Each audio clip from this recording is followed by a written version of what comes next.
Hi guys. Welcome back to another week of So I Was Like. I'm Becca. I'm Alyssa. And we are in our apartment again. We're sitting on bar stools this week. We got bar stools. Are you guys proud of us? We have bar stools and we have a coffee table. Well, we've had these things, but we didn't put them together. We had to order like a TaskRabbit, and Becca tried to order like the cutest one. She was like looking at their pictures, but he ended up not being like. No, he wasn't cute. He wasn't cute. No offense if he's listening, but I was so bored that day. I was like, I'm gonna choose the hottest TaskRabbit. So I went through all the pictures, and he still wasn't hot. So. And he didn't even like talk to us. Yeah, he had like AirPods in the whole time. I feel like he was like mad at me. Like I was like, okay, I'm sorry for needing help with the bar stools. I don't know, but I thought it was so funny because I thought he'd be hot, so I like lit the candles. Yeah, she was like, I'm gonna light the candles everywhere. It was funny. I have to tell you guys a funny story about Becca. Oh god. So we were walking to Starbucks this morning, and Becca has the craziest fucking dreams I've ever heard in my life. Yeah, I do. And she was like, yeah, and we were on a boat, and then when we get off the boat, she goes, guess where we were? And I was like, where? She goes, Squid Games. Like, I would know. She was like, guess where we were? Like, I would know that like they would get chopped off at Squid Games. I was like it was something I would guess. I was like assuming that she would like guess it. Like I don't even know what I was thinking. But it's so funny though. I also, not only do I have weird dreams, I was noticing something about myself. When I have like 2 sips of alcohol in my system, all of a sudden I want to like convince everyone that like I'm possessed, or like that, not that I'm possessed. What? No. Not that Please don't ever say this to me when it's like dark out and I'm like going to bed. Not that I'm possessed, just that like I can talk to spirits. Like I convince Let me make people. sure I like lock my bedroom door tonight. No, I swear. Like at the bonfire at Nick's house the other day, I remember I was like telling all these ghost stories. I was like, and like I love convincing people that. I mean, it's true. I had like Here she goes.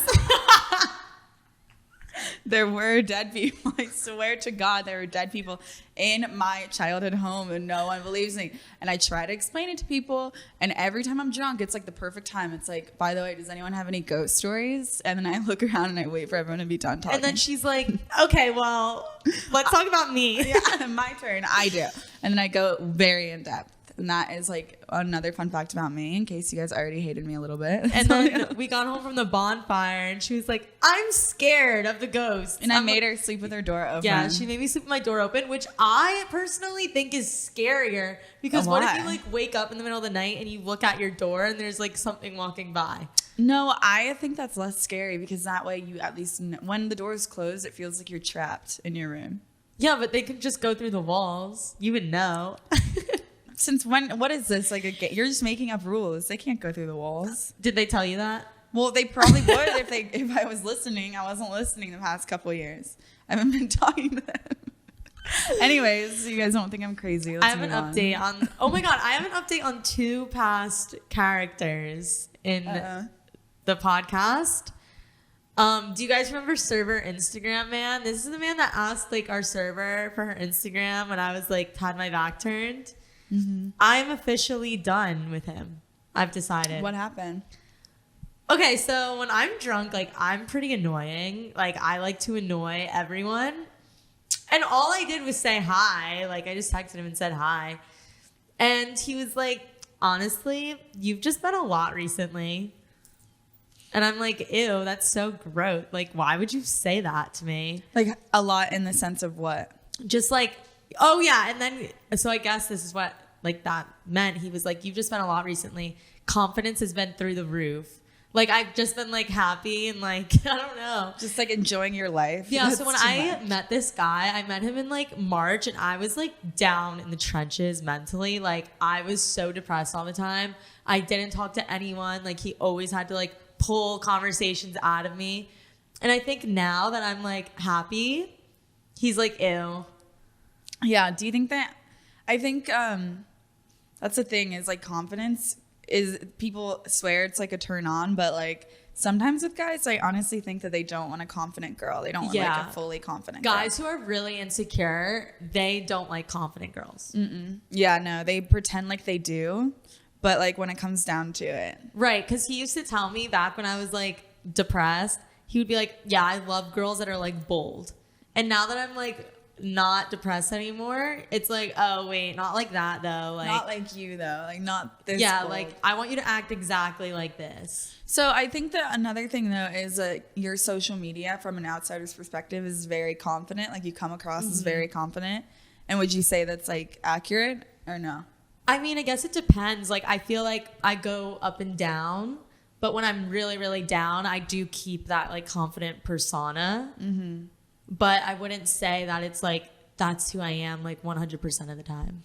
Another thing that you do is like you tweet your live thoughts. I don't know. I do tweet my live thoughts. Yeah. So like versus like when I feel confident or unconfident, you can't really tell based on my social media. I'm pretty quiet. I don't tweet or anything really a lot. And so I think, yeah, that would be interesting though, is like talking to someone on Twitter because you can just like see what they're actually doing. Right. All the time. That's why when I talk to guys, even if they're not on social media, I always look through their like favorites on their tweets. Me too. Because I know exactly like what they're feeling like in that moment and stuff. Even if they're not like active on Twitter or like even if they don't even if I'm like loosely talking to them, I like always like no matter who you are. I'm just curious. It also shows like what your like personality is. You can tell someone's political affiliation. Oh yeah, you can get a lot out of Twitter likes, and I feel like guys don't like realize that. Yeah, they don't know like you guys are leaving a digital footprint. Like I can Literally see everything. Like, and I can use it all to like manipulate. Yeah. No, that sounds bad. Like don't make that a soundbite. Not manipulate, but just to know like what's going on. Right. Like, in their brain. Just to understand them deeper. Like Anna gives you an insight of whether or not like they're, first of all, like if they're liking like world star tweets from like 2013 that you've seen like on Vine like when you were like 10 years ago, then they're probably not that funny or like smart. Or smart. Yeah, you can just tell like their sense of humor even. Like it's really attractive when they like things and you're like, oh my God, that's actually funny. Like you're actually funny. Yes, there was this one guy I used to talk to and he was so funny. Like one of the funniest guys I've ever met. And when we stopped talking, I would still look through like his like likes on Twitter because they'd be so funny. Yeah, funny guys, I will never get over. If a guy's super funny, I'll never get over him because it's like, damn, like he would have thought, or like I think of something like a joke or something like in the car when I'm driving and I'm like, he would have thought that was funny. Like, damn, I should text him. I always do that. It's hard. If you're funny, then you're automatically like, I'm in love with you. Yeah, no, you don't even have to be hot. No, if you're funny, that's literally all I care about. For real. Well, actually, I don't know because a lot of the guys I like have awful senses of humor. Yeah, Becca. Some of them do. Like some of the ones I've talked to, I'm like, Becca, how do you like them? Like you're so funny. Like I know. I don't know. I feel like they're listening. But should we get into today's topic? Yes, today's topic, you guys. This one's painful. Situationships versus relationships. The situationships hurt way more than the relationships. Yes. I always see those TikToks that are like when he ghosts you and you only talk to him for like 2 weeks and you never even dated and you're miserable and everyone's like laughing. They're like, why is it hard for you to get over someone you never even dated? Like imagine if you dated them, then it would be way worse. No, it's worse when you don't date them. For real. Because when you date a guy, he shows you every single side of him. So you can build up like resentment for him. He can build up resentment for you. So that breakup is kind of easy almost because you hate each other. When you know someone so well and like you spend every like waking moment with them for like months and months and months, you know, you have all the data points to let you know like all the things that you hate. Like you can easily make like a notes app of everything you hate about that person. But when you don't have that like information, it's so much harder because it's like you're filling in the blanks for yourself. And it's almost like you're just making stuff up. You're like, they were probably like so nice to my family if they ever met them. They would be so like my fun. mom would have loved him. Right. Christmas would have been so fun together. He would have gotten me the cutest thing. You're just making it up. And then so when that ends and they leave you, it's like grieving the loss of character in your head. In situationships, you also like, I do this and I know guys probably do it too, but you only show that person what you want them to see. As where with relationships, when you're together for like 6 months or years, they see everything about you. So I guess with situationships, like they do only show you those sides of themselves that like you're going to romanticize. Yeah, because you can like pick and choose, especially if it's like mostly over text. You can really just make up an entire, like they can make up an entire character themselves. And then you also are filling in the blanks of the stuff that you still don't know. So it's like not a real person. It's an idea of a person in your head. And yeah, if they leave you, then it's like, oh my God, like we could have been so great together and they have no idea. And you're like going through that process over and over of like, you have to remind yourself they're not a real person. It's just the idea of a person that you have to get over. You romanticize them. Mm-hmm. Yeah, and there's a reason that it ended too. I mean, I know I'm getting ahead of myself, but like, if the beginning of a relationship is always like, think of like the good relationships you've had. The beginning is like the best part. Like it's like so fun. It should be like healthy and fun and like exciting because you're getting in a relationship with someone that's like about to be good for you in that time of your life. And I just remember like the best relationships I've had were like exciting in the beginning. And they weren't like, oh my God, like he's ghosting me for a month, but now he wants to get back together. You know what I mean? Like it's like the beginning should be fun and healthy and exciting. It shouldn't be like painful and oh my God, he left me. How do I convince him to love me again? Because that's not, in the long run, that's not going to work out anyway. So wasting your time grieving the idea of a person that didn't even show you like how good he could have been to you in the beginning is like pointless at the end of the day. You think about it. Because I might be getting ahead of myself here, but when you think like situationships, think about those relationships that were like really good at the beginning and then they turned into, you know, boyfriend, girlfriend, and then you kind of like learned who they were. And it's kind of like once you get out of that situationship phase and now you're in a relationship and you see the person who like they really are, like, do you really like them like you did when you were just talking? Yeah. Wait, do you mean like, sorry, like, what you said? Okay, so story time a little bit, I guess. So my most recent ex, he like the situationship portion of it, like when we first started talking, we weren't dating yet, it was really good and he treated me like really well. And if we had cut off right there, I would have been like, he was the guy I was supposed to marry. I was supposed to have his babies. Like I would have thought that. But then we got into an actual relationship and reality kicks in. Right. And you see like each other's flaws. You see like what they don't like about you and what you don't like about them. And then you literally resent each other. Another thing is in the beginning of relationships, a lot of like the weird quirks someone has are like endearing. Like maybe like they think something's funny or you don't think it's funny. Or maybe they have a hobby that you hate, but like you pretend to like it in the beginning and you're like, oh my God, he's blah, blah, blah. He's tall and he's hot and he's all of this, but also he like hates my job. But other than that, like everything's really good. You guys don't get it. And you're like kind of like glossing over the bad parts to your friends. In the end, that's like the big thing. Like the tiny little quirk that he has, like you can kind of get over and glaze over in the beginning. That becomes like the thing that will break you up always. That's always how it works. When I was in high school, I saw this quote on like Twitter or something, and I'll never forget it for the rest of my life.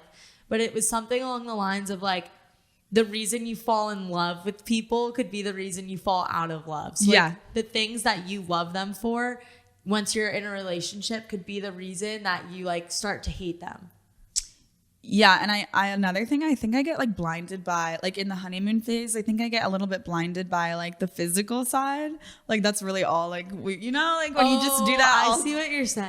Yeah, like it turns into like if you have such like physical chemistry, you don't care about anything else. Like honestly, you don't care about anything else. Yeah. You're like, I don't care. Don't talk to me anymore. Let's just hook up, you know? Sometimes that physical chemistry, like it's so good in the beginning because you guys are having such a honeymoon phase and it dies off so fast once you guys are like in a relationship. Yeah. Yeah. I can see that happening. A lot of times, yeah. Physical side is important to me. Yeah. And so I can be blinded by that for like months at a time. Honestly. Really? I mean, I remember in my first relationship, yeah. Like a couple weeks, yeah. But then I like realized, oh my God, you're 10 years older than me. Like, I'm in Yeah. college. Like, I can't do this. And then we broke up. But then I was like, even then, I still don't feel like I had enough like data. It's all about like the information you have on someone. If you're trying to get over a situationship, I would write down everything that was bad that you kind of glossed over, that you didn't really care about yet, because that is what would have broken you up. And also, I really do think that the universe puts people in and out of our lives for like, because of the trajectory you're going at that time. Like, maybe they weren't right for you at that time, and maybe in like 5 years they will be right for you, or maybe like someone better is coming. Like, for real. I saw this one, like you said, you saw a quote. I saw this like sometimes cheesy Pinterest quotes are like They're really like good. accurate. Yeah, I saw this one that was like this little girl holding a teddy bear. It was, okay, I'm not like religious, okay? I'm not religious, but it was like Jesus was holding like a big teddy bear behind his back, and he was like, the girl was like, I love my teddy bear, and Jesus is like trying to take the teddy bear away, and he was like, just trust me. And then he gives her like the big teddy bear, like that was perfect for her. And I'm not saying like a Christianity thing. I'm just saying the world like will give you a better guy if you just let go of like the little teddy bear that you have right now. Who knows? Maybe the tallest, hottest, most funniest guy is coming your way, and you're gonna. I mean, you know, those are just random characteristics that I like. But yeah. Yeah. What was I gonna say? I was gonna say something about. Oh yeah, like Becca said, when you write down like all those things you glossed over, I also want you to like think, how would those play out if we were dating? Yeah. So like, okay, he doesn't like do his homework. That's like a little thing. If you're in college, he doesn't do his homework and he's like not dedicated to school. Think like, how much would that bother you if he was actually your boyfriend and he just like didn't do his work and he was doing bad in school and he didn't really have any like motivation or anything? Or he makes fun of your friends and like he thinks that like your friends are bad for you. Maybe in the beginning you don't really care because it doesn't matter yet. For a couple months you can get away with that. It doesn't really matter. But down the line, you can't like not have anyone except for your husband or boyfriend. Like, you'll go insane, and then it gets abusive every single time. Not to get dark, but for real, it gets abusive. If they hate your friends and they're mean to your friends, that means they hate parts of you, because your friends are really a reflection of yourself. So, you know, if they hate your friends, then they're going to start hating you. Yeah, and another thing, like, going off of that is I've noticed, like, so I had this one friend in college, and she was, like, one of my best friends, but I knew that, like, a lot of times she was, like, in the wrong. Like, I knew that. Like, that's my friend. I'm allowed to, like, say that about my friend. But it would always, like, irk me if, like, the guy I was talking to would, like, say something. Yeah. Like, oh, so-and-so, like, did this. That was insane. Like, when they talk bad about your friends and you guys are still in a situationship, like, that's a huge red flag. Or they... Is it too loud right now? Sorry. Okay. Sorry.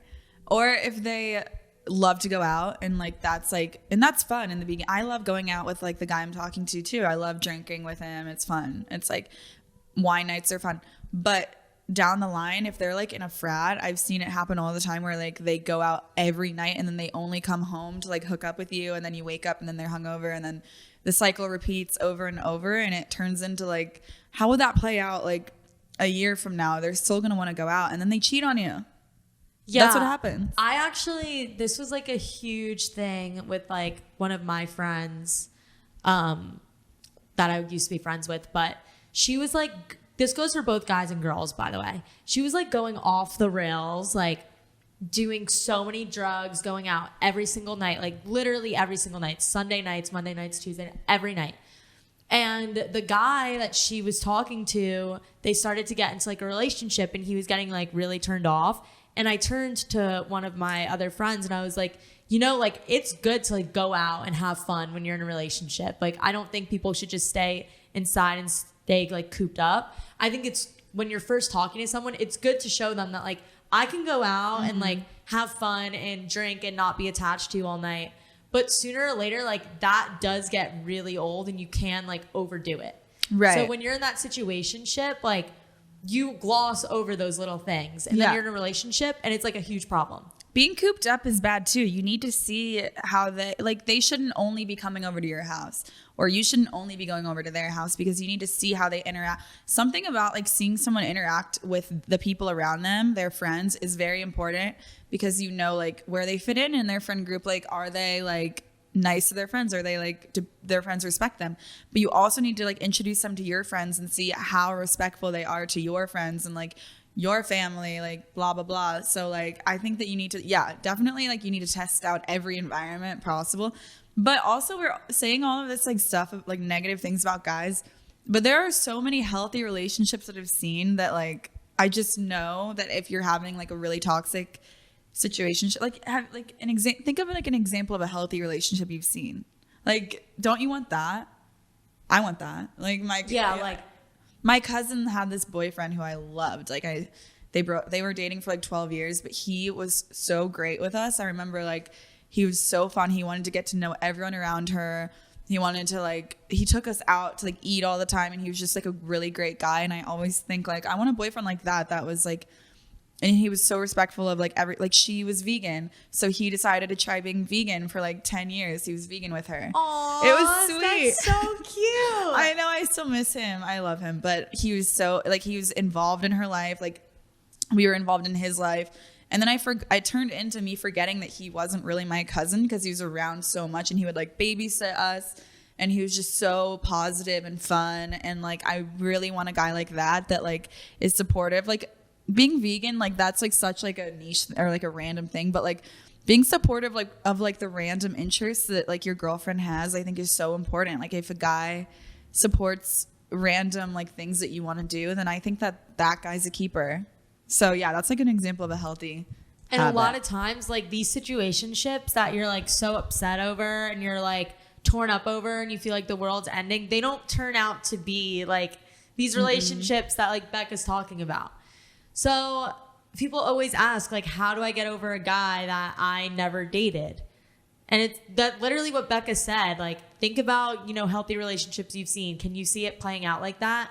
But, like, be realistic with yourself. Like, right. Can you actually see it playing out to be, like, a really healthy relationship? Or when you read over that list and you look at all the things you gloss over, do you see yourself being like, yeah, I mean, the fact that, like, he went out every night and never did any schoolwork and was not dedicated or motivated at all, that might have been like an issue like 6 months down the line. Yeah.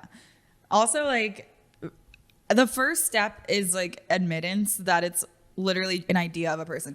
So which is the hardest part. That's the hardest part. So yeah, like even in like situationships I've had where I said back, like I'm dying over this. Like I have such bad anxiety. Like the world is ending. I know in my head that it probably wasn't meant to work out, and it probably would not have been like what I thought it was. But the hardest part is like emotionally like accepting it. Yeah, and like letting go of that. So you'll always like have like a gut feeling, I think, but like bringing that gut feeling to like the front and center of your brain and like fully accepting that it's the idea of the person, that's the first step.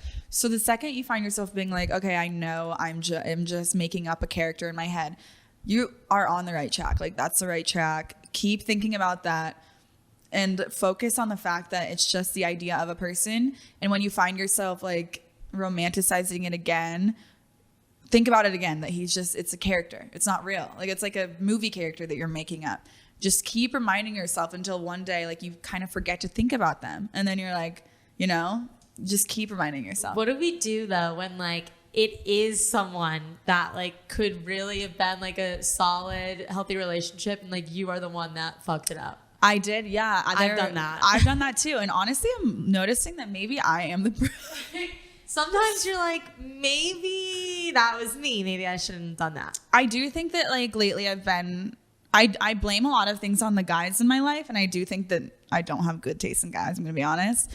But also I totally think that I have a part in like fucking it up. I think that the main time I fucked it up was like in college with Johnny.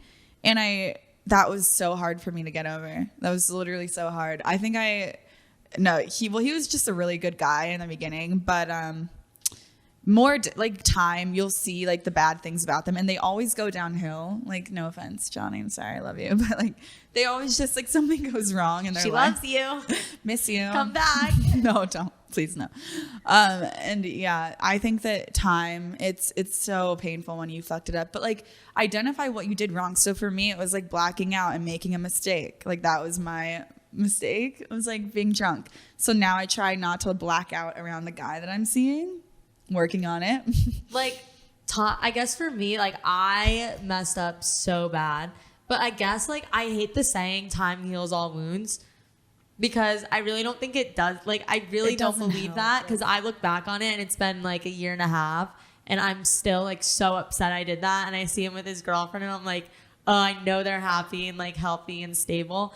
But I guess just like identifying what you did wrong and then just making sure like you don't do it again. Like, you're gonna meet another guy. Like, that wasn't the guy that you were meant to marry, because if it was, you'd be together. Right. But I guess identifying what you did wrong and then making sure next time you meet a guy that's like that, not doing it again. That's the only thing for me that like is gonna like make me feel better. Time does help, but the words that time helps doesn't help. Do you know what I mean? Like, yeah. That it's not going to help you guys for me that to doesn't say help that. you like right now. Right now, yeah. I understand that like the time heals all wounds. It's like cheap advice and it's like boring to hear. I definitely think though that like putting the attention on yourself, like think of, okay, one thing I saw the other day was like kind of helpful to me. It was like, what like physical steps can I take to like feel a little bit better every day? Just think that, like, maybe it's like cleaning your room every day, like making your bed, running every day, if you do like 3 like things that you know are like, you don't want to do it necessarily, but like, you know, it'll make you feel better in the long run. By forcing yourself to do like 3 things that you kind of don't want to do, like by the end of you'll be better as a person down the line. And like a couple months from now, like you'll look back and you'll be like, oh my God, I was such a mess back then. Thank God I'm getting my stuff together. And then once you get your life together a little bit more like guys come to you naturally. It just happens like I that. think another thing when it comes between like you and the guy that you like messed up with, I think one thing is kind of just like accepting, like, yeah, you know what, like I was the one that like messed up, and don't like beg him to like forgive you. You kind of have to just be like, you know what, like, I'm sorry I did that to you, and then you have to like just move on with your life, because they're gonna respect you so much more if you just like recognize that you messed up and are just moving on and like letting them be, than if you were to be like, oh my God, just I'm coming over. I used to tell the guy, I'm coming over right now and like we're gonna talk about it. He'd be like, Alyssa, if you come to my house, I'm calling the cops. And I'd be like, fine. Or I'd be like, I'm at this bar, like please come. He'd be like, I'm already here, please don't be weird. Like, you don't want to act like the crazy, like, because then he's like, why would I, the way they look at it is like, why would I want to, you know, see you tonight after you did this to me 4 days ago? Or why would I want to, I'm out. Why would I want to see you after you did that to me? You know what I mean? An apology goes a long way. I think even I need to know, like, having emotional intelligence is like kind of a good, like if you messed up or if like you kind of both messed up, it was like a mutual mess up with a thing. Take responsibility for your actions. Don't put any blame on that. Don't be like, but you shouldn't have done this. This is why I did this. Because they know deep down what they did wrong. And so let it go. I would say social media is very important right now in this time. If you're like going through this right now, definitely keep your social media the exact way it was this right when you started talking to this guy. So like think back, like what were you posting? Like were you eating with your friend? Were you like out to eat with your friends? Do like recreate the way it was before. That's what I would say, because I don't know, social media is just really important. I mean, we can lie and say it isn't, but it honestly is. So be careful. Don't post any quotes about like being sad. None of those. Don't go off the rails. Yeah, do not go off the rails, because you're going to look, especially the way guys look at situationships versus girls is extremely different. Right, that could be a whole nother episode. But the way they look at it is kind of like, okay, you were just kind of, not to be like rude or toxic, but the way they do look at it sometimes is you were just like another like failed talking stage to them, and they're gonna move on and they're gonna like find, like they're just gonna like move on with their lives. But the way girls look at it is like, I romanticized this version of you in my head. I thought all of this, so you're treating it like a 4-year breakup. when it was like a 3-month fling. You don't want to treat it like that, because the guy who looks at you as just another situationship is going to see you treating it like a 4-year breakup, and he's going to be like, she was obsessed with me, she was in love with me, like she's crazy. It's just because we literally, girls just romanticize. But anyway, think about what would like the girl that got away do? Like, would she like get drunk and like obsessively text the guy? No, she would not. She would be living her life. She would have apologized for what she, like in a movie, I'm thinking about like a movie character. Like the girl that got away in a movie isn't like the one getting drunk and being like, I miss you, I'm so sorry, I hate you though, like fuck you. No, you need to like pull yourself together, pretend to be a character. If that means like when you're going out and you have to like block the guy's number for the night just so you don't text him, do that. Or if it means that like you are like faking it until you make it, you have to do that for a while. You just have to. You have to like pull yourself together, fake it, and then eventually you'll become that person anyway. Sometimes you have to play the long game too. Like, yeah, you know what? Like your little fling right now, it might be over for a long time, but if you act crazy, it's over forever. Yeah. If you just like apologize, take responsibility for your actions, and just move on with your life. I'm not saying like move on, go find another guy. I'm saying like your life, like keep going, like keep doing your thing. Maybe in like 2 years from now, if it was actually meant to be with you guys and like your situationship was as healthy as you thought it could be, then he could come back. Yeah. Yeah. He's not coming, you know, like, well, like guys come back after years. I think I messed up with that one again 2 weeks ago. I'm going to be honest. I know, but like he was not somebody that you should have been cautious of your actions, because he was never cautious of his. He ghosted you for like a year, no explanation, and then thought he could just waltz back on into your life. Yeah, but I did talk about him on this podcast. I like went in depth on the pod a couple weeks ago, and I like talked about him, but you know. Anyway, yeah, you have to play the long game like you were talking about and understand that maybe like right now he's not meant for you, but in 2 months from now, if you better yourself and better your life, then he totally could be. And I know it's really hard to like, especially me, it's really hard to control like my hormones. Like I get so like hormonal and like attached to like guys sometimes that I have to like put myself in check and be like, it's not actually like, sometimes it's not actually real life that it's playing out like this. Sometimes it's literally like your body, like, and your emotions and like the chemicals in your brain, it's like playing tricks on you. That like helps me like calm down. Yeah, understand that like you're gonna be fine and you don't need that person in your life. You are your own person and you are better off, honestly. So just work on yourself, play the character of the one that got away, and then you will be the one that got away. So yeah, should we get into questions of the day? Yeah, I really like this question. I feel like this is really good for like college girls and then also girls like fresh out of college. The question says, how many guys do you think you should be able to hook up with in a friend group? Last week, I literally went out with a friend group of guys that my friends and I have recently been hanging out with. One of the guys tried to go home with me, and when I was drunk, I said to his face that he has a lot of friends, and if I went home with him, I couldn't go home with anyone else in his group, and I haven't made that decision yet. It was actually hilarious because he's definitely the fuckboy of the group and needed to be humbled, but I was wondering if you end up hanging out / going home with one guy in a friend group, does that mean in the future you can't go home with any of the others? No, it does not. I don't think. I mean, I did it in college. Okay, so I definitely think in college, like it's different. It's different. The real world isn't like that. You can't really do that. But I think if you go home with one of them, you can go home with the others, but you can't expect any of them to really want to date you. Yeah. Or like bring you to date parties and stuff. It's kind of like an understood thing that like you guys are just going home with each other, which sounds like bad, but I get. Just go into it thinking that. Especially like if they're in a frat, for example, like that's one big friend group. And so if you go home with one, the whole frat knows. And that's the thing about like dating frat guys. It's like it's every guy you talk to is public information if you're talking to a frat guy. Yeah. And you're kind of their property for a while. And so anyway, I don't think you should have said you have a lot of friends and I can't decide yet. You shouldn't have said that to me. I think it was kind of, I think if you could say something like that and pull it off, I think it's funny.